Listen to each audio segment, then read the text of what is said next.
Silakan duduk saudaraku, shalom. Puji Tuhan, kita senang malam hari ini setelah kita bersama-sama mengadakan doa 10 hari ya saudara. Ada doa puasa untuk kita berdoa mendekatkan diri kepada Tuhan dan doa pencurahan Roh Kudus. Dan kemarin minggu kita bersama-sama merayakan Hari Pentakosta, hari turunnya Roh Kudus.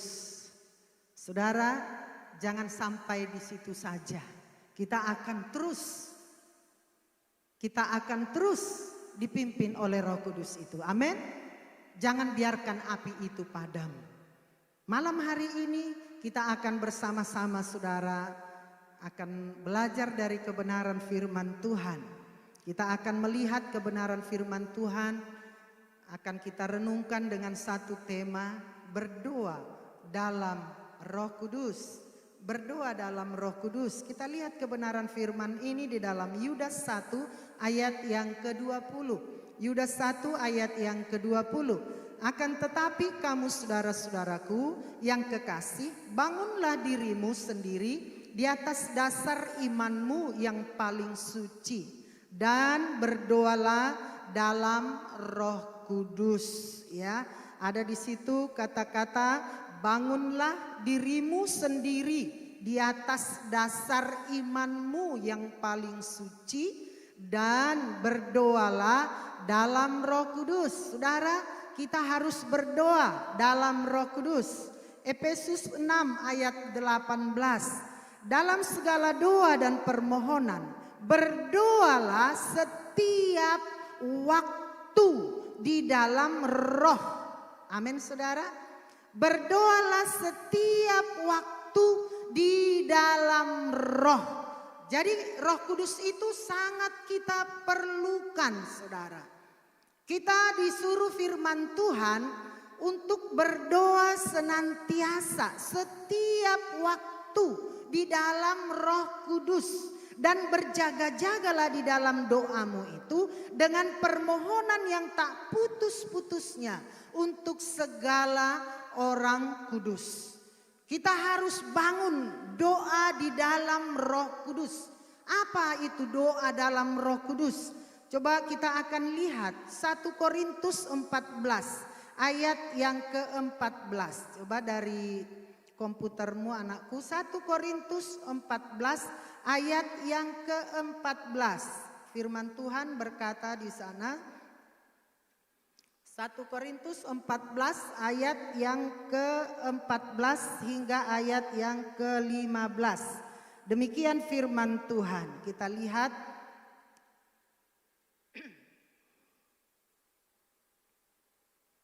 mulai ayat 13 ya, kita lihat 1 Korintus 14 ayat 13, 14, 15. Karena itu siapa berkata-kata dengan bahasa roh, ia harus berdoa supaya kepadanya diberikan juga karunia-karunia untuk menafsirkannya. 14. Sebab jika aku berdoa dengan bahasa roh, maka rohkulah yang berdoa, tetapi akal budiku tidak turut berdoa.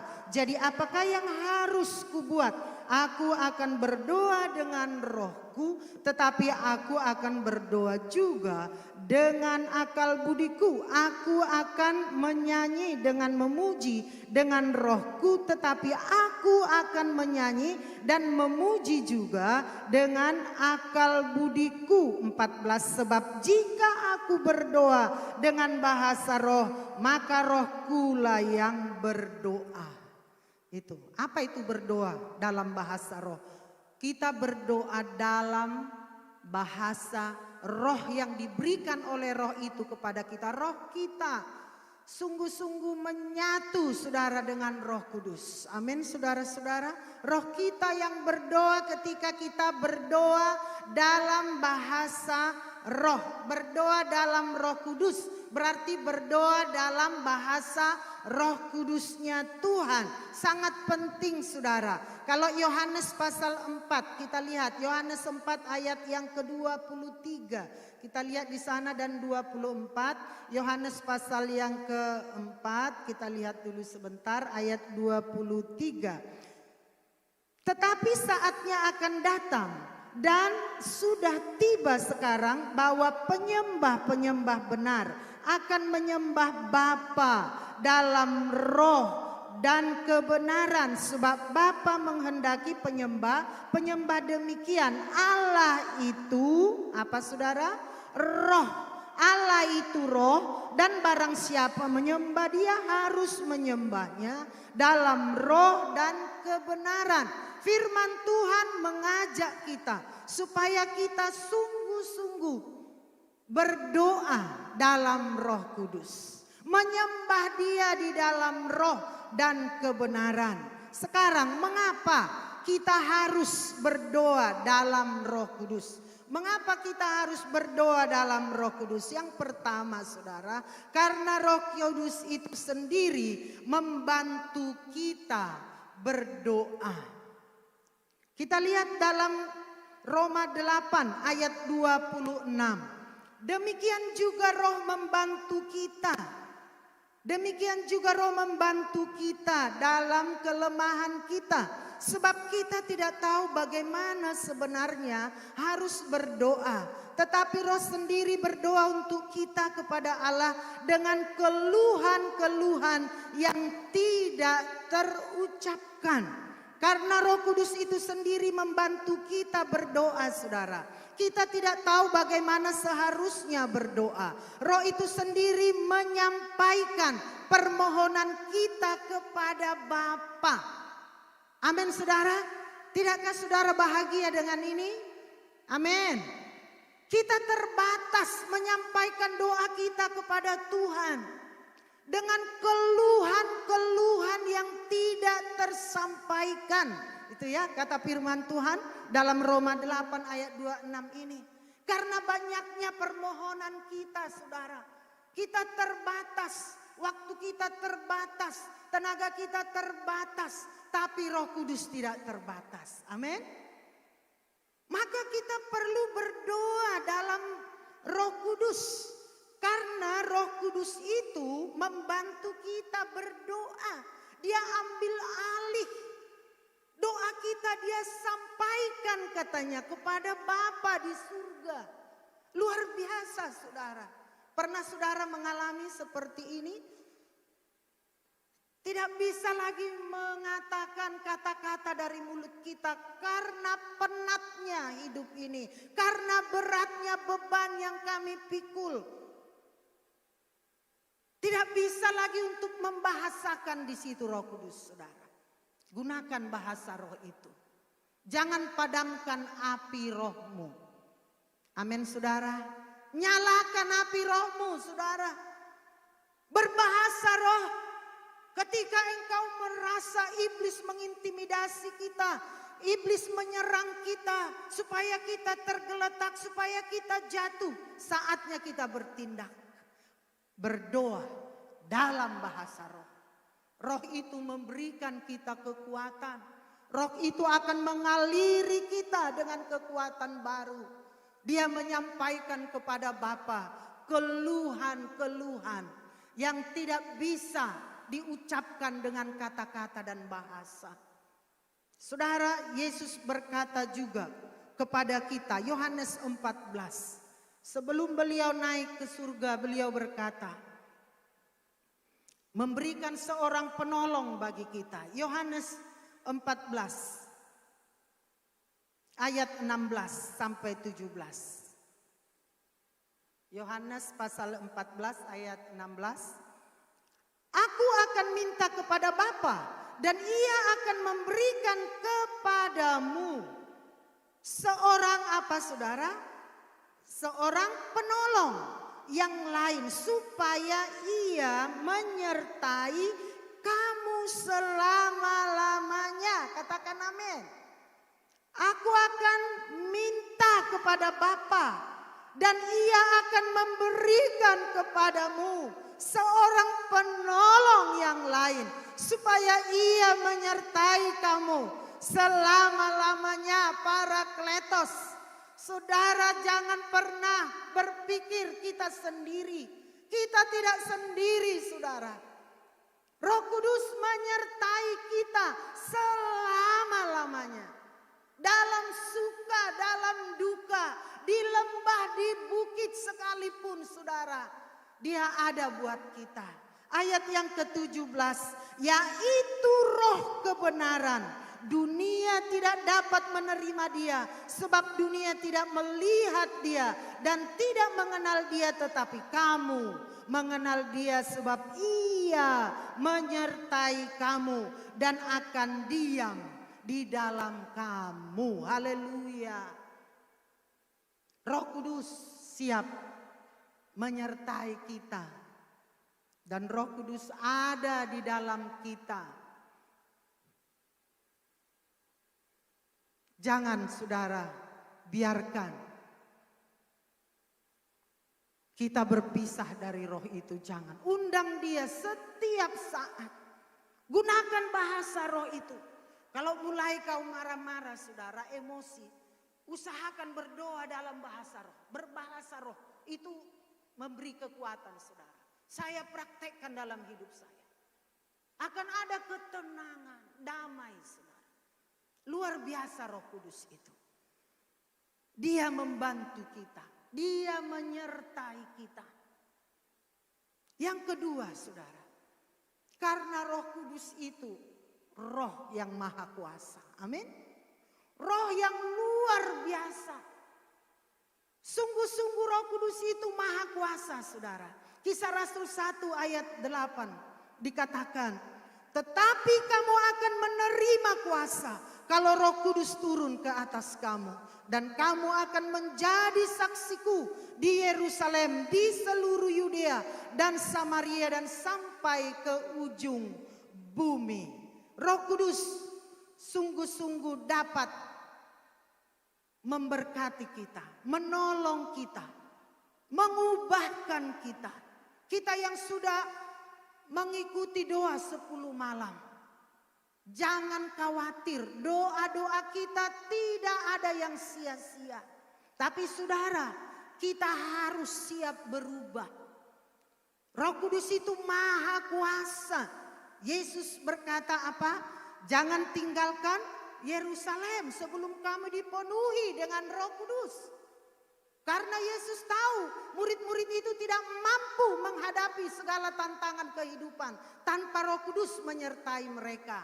Dan Yesus berkata, kamu akan menerima kuasa kalau Roh Kudus turun ke atas kamu. Kalau kita melihat ayat selanjutnya setelah Roh Kudus turun, kita melihat seorang Petrus. Petrus diubahkan, Roh Kudus mengubahkan hidup Petrus 180 derajat. Dari seorang penakut menjadi seorang pemberani memberitakan Injil. Benar nggak saudara? Petrus itu seorang penakut, pengecut. Dia sampai menyangkal Yesus 3 kali. Bahkan ibu-ibu yang bertanya kepada dia, bukankah kamu murid Yesus? Dia takut sama ibu-ibu saudara, apa enggak luar biasa? Seorang laki-laki. Dia bilang, enggak, aku enggak kenal dia. Tapi lihat, setelah Pentakosta, setelah Roh Kudus dicurahkan, setelah Petrus menerima urapan dari Tuhan dan memberi hidupnya, diubahkan oleh Roh itu dan dia siap berubah. Petruslah yang berani berdiri, saudara. Mau melihat? Coba lihat Kisah Rasul pasal yang kedua. Bagaimana Petrus dengan berani. Kisah Rasul 2 ayat yang ke-14. Coba lihat saudara-saudara. Mulai ayat 14. Kisah Rasul pasal yang kedua. Sudah ya. Maka bangkitlah Petrus berdiri. Lihat saudara. Beda dia? Beda sekali. Tadinya jangankan dia berdiri. Delik saudara. Ngumpet. Takut. Gurunya ditangkap, jangan-jangan saya nanti ditangkap. Karena dengan dirinya dia tidak punya kekuatan. Tapi setelah dia diurapi, dia dengan gagah, dengan yakin, dengan pedenya dia berdiri. Karena dia tidak sendiri lagi, ada penolong yang ilahi. Saudara-saudara, kalau nggak berani melayani Tuhan, minta urapan Roh Kudus buat kita. Amin saudara. Maka bangkitlah Petrus berdiri dengan ke-11 murid itu, rasul itu, dan dengan suara nyaring, lihat saudara, dengan suara nyaring ia berkata kepada mereka, "Hai kamu orang Yahudi dan kamu semua yang tinggal di Yerusalem, ketahuilah dan camkanlah perkataan ini. Orang-orang ini tidak mabuk seperti yang kamu sangka, karena hari baru pukul 9. Tetapi itulah yang difirmankan Allah dengan perantaraan Nabi Yoel." Amin saudara. Orang-orang menuduh murid-murid itu, rasul-rasul itu mabuk anggur. Langsung Petrus berdiri dengan suara lantang, dengan suara nyaring. Dia berkata, "Dengar kamu semua. Rasul-rasul ini tidak mabuk anggur. Ini baru jam 9. Tapi ini adalah penggenapan firman." Karena apa saudara? Dia sungguh-sungguh menerima Roh Kudus itu. Ayat yang ke-37 kita lihat, Petrus diubahkan oleh Tuhan, pasal yang sama. Pasal yang ke-37 ya. Ketika mereka mendengar hal itu, hati mereka sangat terharu. Lalu mereka bertanya-tanya kepada Petrus dan rasul-rasul yang lain, "Apakah yang harus kami perbuat?" Saudara-saudara jawab Petrus, dia dengan lantang mereka, "Bertobatlah dan hendaklah kamu masing-masing memberi dirimu dibaptis dalam nama Yesus Kristus untuk pengampunan dosamu, maka kamu akan menerima karunia Roh Kudus." Luar biasa. Dia berani memberitakan Injil. Dan ketika dia memberitakan firman ini, baca nanti saudara, 3.000 orang langsung bertobat, memberi dirinya dibaptis. Karena dia dipenuhi kuasa. Karena dia berdoa dalam Roh Kudus. Dia memiliki urapan itu. Saudara, Roh Kudus mengubahkan hidup Petrus. Orang-orang yang diurapi oleh Tuhan harus ada perubahan. Amin saudara. Dalam bicara, dalam bersikap, dalam mengambil keputusan, kita harus berbeda saudara. Kita lihat juga saudaraku selanjutnya. Paulus sebelumnya seorang penganiaya jemaat. Dia menjadi pemberita Injil. Paulus yang namanya dulu Saulus. Dia penganiaya pengikut Kristus. Tapi setelah dia ditangkap di Kisah Rasul pasal yang ke-9. Dia memberikan hidupnya kepada Tuhan. Hidupnya berubah 180 derajat. Saudara, kalau kita mengikut Yesus, hidup kita harus berubah. Bertobat, tinggalkan hidup yang lama, mulai hidup yang baru di dalam Tuhan. Sesungguhnya siapa yang ada di dalam Kristus? Dia adalah ciptaan yang baru. Yang lama sudah berlalu, yang baru sudah datang. Paulus dulu seorang penganiaya, pembunuh. Setelah dia ditangkap Yesus, dia berubah menjadi pemberita Injil. Itu ada di Kisah Rasul pasal yang ke-9.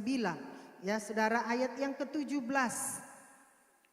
Ayat yang ke-17 hingga ayat yang ke-18. Lalu pergilah Ananias ke situ dan masuk ke rumah itu. Ia menumpangkan tangannya ke atas Saulus, katanya, "Saulus saudaraku, Tuhan Yesus yang telah menampakkan diri kepadamu di jalan yang engkau lalui telah menyuruh aku kepadamu supaya engkau dapat melihat lagi dan penuh dengan Roh Kudus."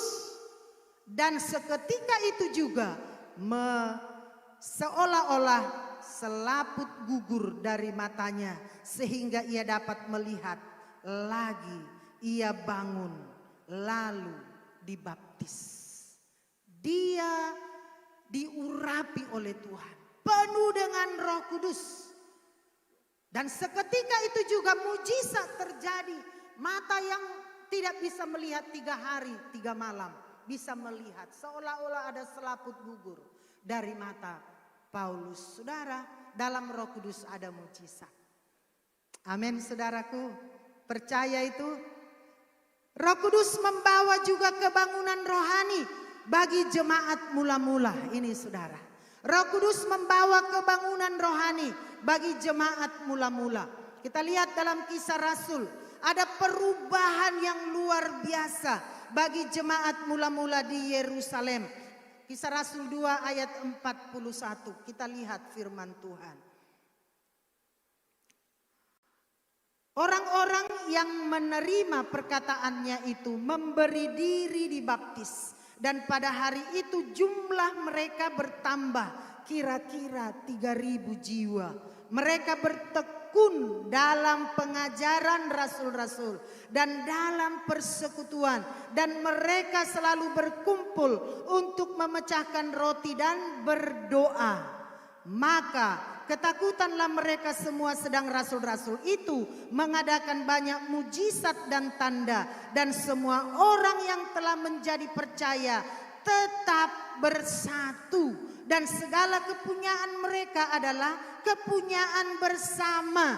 Dan selalu ada dari mereka yang menjual harta miliknya, lalu membagi-bagikannya kepada semua orang sesuai dengan keperluan masing-masing. Dengan bertekun dan dengan sehati mereka berkumpul, lihat saudara, tiap-tiap hari. Bukankah ini kebangunan rohani? Amin saudara.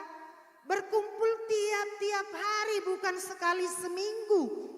Berkumpul tiap-tiap hari dalam bait Allah. Mereka memecahkan roti di rumah masing-masing secara bergilir dan makan bersama-sama dengan gembira dan dengan tulus hati sambil memuji Allah, dan mereka disukai semua orang. Dan tiap-tiap hari Tuhan menambah jumlah mereka dengan orang-orang yang diselamatkan. Katakan amin. Rindukah kita ini terjadi bagi Bukit Sion? Amin saudara. Siapa yang percaya ini bisa terjadi di gereja ini? Haleluya. Amin. Terima kasih buat tangan-tangan yang diangkat. Orang benar hidup oleh iman.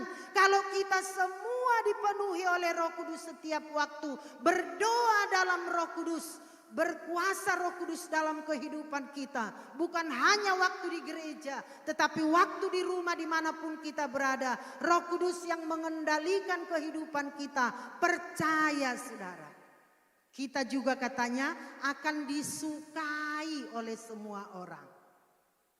Orang melihat kita akan senang. Karena ada kemuliaan Allah memenuhi kita. Roh Kudus. Kudus. Kudus itu saudara suci. Roh suci memenuhi kita. Bukan roh najis. Luar biasa saudara. Roh Kudus itu maha kuasa. Maha kuasa, maha melakukan mujizat, maha melakukan tanda ajaib, maha melakukan kesembuhan, maha mengubah hati yang keras menjadi lembut. Apa yang kita perlu? Roh Kudus mampu untuk menolong kita. Maka berdoalah dalam Roh Kudus. Jangan tidur sebelum kita berbahasa roh dalam doa kita.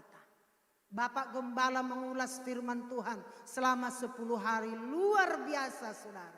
Semua sisi sudah dijelaskan kepada kita. Bagaimana peran Roh Kudus itu. Mengapa kita harus dipenuhi Roh Kudus.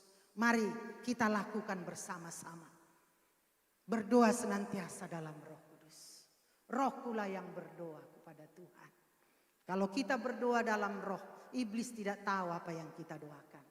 Dia tidak bisa menggagalkannya. Amin saudara. Haleluya. Bangun rohmu saudara. Jangan hanya manusia jasmani yang dibangun. Kita bangun manusia rohani kita. Kita bangun manusia rohani kita.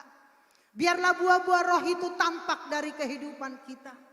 Apa itu buah roh saudara? Galatia 5 itu ayat 22 ada kasih. Ada sukacita. Ada kesabaran. Ada kelemah lembutan. Ada 9 saudara. yang akan muncul dari kehidupan kita setiap waktu. Luar biasa saudara. Saya sangat diberkati oleh Tuhan. Menyampaikan firman ini saudara. Firman itu seperti pedang bermata dua. Tidak hanya yang mendengar, yang menyampaikan juga saudara. Mari saudara. Kalau ada doa-doa kita yang belum dijawab oleh Tuhan, jangan berhenti. Percaya dengan sungguh. Bawa di kaki Tuhan. Mari kita bangkit berdiri bersama-sama. Saudara, kalau saudara belum merasakan kepenuhan roh itu, minta terus saudara.